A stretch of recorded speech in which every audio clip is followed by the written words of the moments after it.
was the night before Christmas. The night it was still.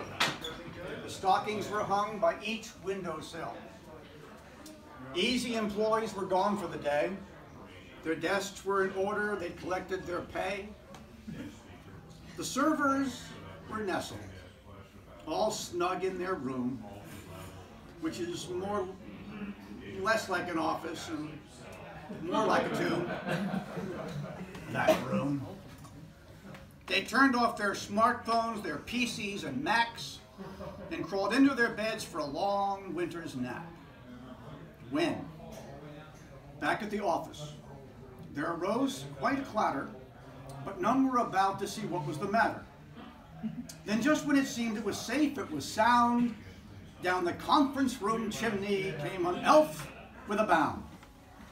He was dressed all in blue and white. From his head to the floor, and right down behind him dropped elves 2, 3, and 4. He was the head elf, Captain Tom was his name, and he whistled and shouted to his team who it came. Come. Sorry.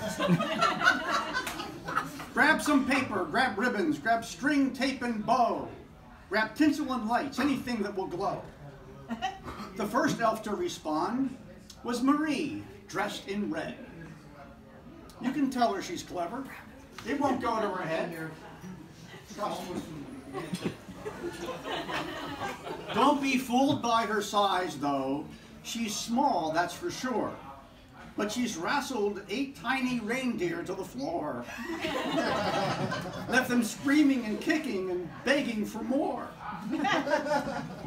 The next elf to enter was Ross, dressed in dots. He's in excellent shape because he bench presses lots. This third elf wore a cute little beard, but his ears were not pointing. In fact, they looked pretty weird.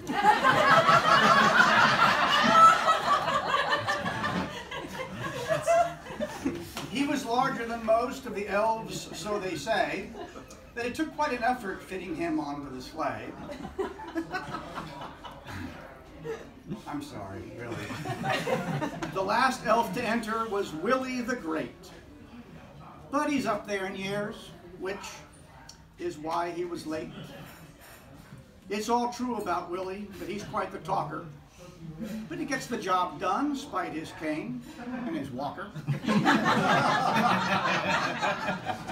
Then all 4 Christmas elves worked so lively and slick, decorating each door, and they did so real quick. They spoke not a word, but went straight to their work, and finished each door without shirk, without smirk. Door panels were covered with ribbons on each, 4 feet from the floor, because that's all they could reach. Then with a finger aside of each nose, with a Christmassy nod, up the chimney they rose. It's only a guess about a reindeer and sleigh, but I bet it was Santa who whisked them away.